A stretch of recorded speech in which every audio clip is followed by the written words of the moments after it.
ব্রাজিলের ফুটবল ইতিহাসে অন্যতম সেরা তারকা নেইমার জুনিয়র। আন্তর্জাতিক ফুটবলে তিনি এরই মধ্যে কিংবদন্তি পেলেকে ছাড়িয়ে ব্রাজিলের সর্বোচ্চ গোলদাতা রেকর্ড নিজের করে নিয়েছিলেন। ১২৯টি আন্তর্জাতিক ম্যাচে ৭৯টি গোল করে তিনি পেলে ও রোনালদোর মতন কিংবদন্তিকেও পেছনে ফেলেছে। তবে জাতীয় দলের হয়ে অসংখ্য সাফল্য থাকলেও বিশ্ব মঞ্চে নেইমারের যাত্রা সবসময় ছিল কিছুটা অসম্পূর্ণ। ১৪টা বিশ্বকাপ ম্যাচে তার গোল মাত্র ৮টি, তবুও ব্রাজিলিয়ান সমর্থকদের কাছে তিনি এখনও সবচেয়ে বড় আশার নাম। ২০২৩ সালে ১৭ অক্টোবর পর দীর্ঘ সময় ব্রাজিলের জার্সিতে দেখা যায়নি এই সুপারস্টারকে। একের পর এক ইনজুরিতে তার ক্যারিয়ারকে বাধাগ্রস্ত করেছে।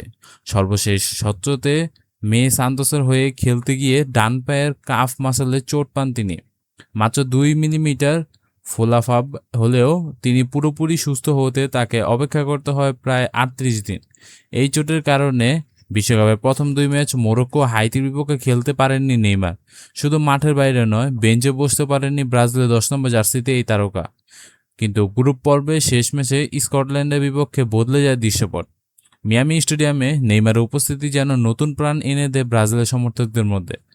দ্বিতীয় ওভার্ধে যখন নেইমার সাইডলাইনে ওয়ার্ম আপ শুরু করেন, তখন পুরো স্টেডিয়াম জুড়ে শুরু হয় উল্লাস। আর যখন তিনি মাঠে নামার প্রস্তুতি নেন, তখন সেই উচ্ছ্বাস আরও বেড়ে যায়। অবশেষে ম্যাচের ৭৬তম মিনিটে ম্যাথিউস কুনহার পরিবর্তে মাঠে নামলেন নেইমার। দীর্ঘ ৯৮১ দিন পর আবারও ব্রাজিলের জার্সিতে মাঠে ফেললেন তিনি।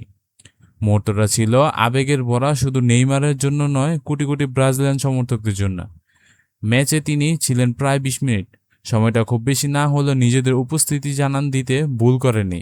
গোল পোস্টে লক্ষ্য করে একটি শট নেন ব্রাজিলিয়ান, শেষ ৩টি কর্নারও দিক নিয়েছেন তিনি। সবচেয়ে গুরুত্বপূর্ণ বিষয় হলো তার পাসিং।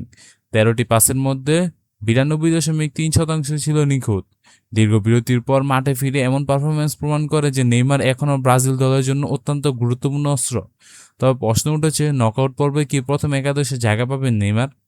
ফুটবল বিশ্লেষকদের মতে বিষয়টি খুব সহজ নয়, কারণ যার পরিবর্তে নেইমার মাঠে নেমেছে সেই ম্যাথিউস কুনহা দুর্দান্ত ফর্মে আছেন। সর্বশেষ ২ ম্যাচে ৩ গোল করেছেন তিনি। ভিনিসিয়াস জুনিয়রের সঙ্গে তার বোঝাপড়া অসাধারণ। কার্লো আনচেলত্তির ৪-৩-৩ ফরমেশনে কুনহার বর্তমান অত্যন্ত গুরুত্বপূর্ণ ফরওয়ার্ড।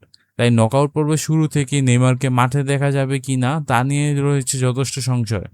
তবে একটি বিষয় নিশ্চিত, নেইমারের প্রত্যাবর্তনে ব্রাজিলের জন্য বিশাল স্বস্তির খবর। তার অভিজ্ঞতা, সৃজনশীলতা এবং বড় ম্যাচের পার্থক্য গড়ে দেওয়ার ক্ষমতা নকআউট পর্বে ব্রাজিলকে বাড়তি শক্তি যোগাবে। এখন দেখার বিষয়, বিশ্বকাপের সবচেয়ে গুরুত্বপূর্ণ ম্যাচগুলো নেইমার কীভাবে নিজেকে প্রমাণ করেন এবং ব্রাজিলে কতদূর এগিয়ে নিয়ে যেতে পারেন। ভিডিওটি ভালো লাগে থাকলে লাইক দিন এবং শেয়ার করতেন আপনার বন্ধু-বান্ধব, আত্মীয়স্বজনের মাধ্যমে।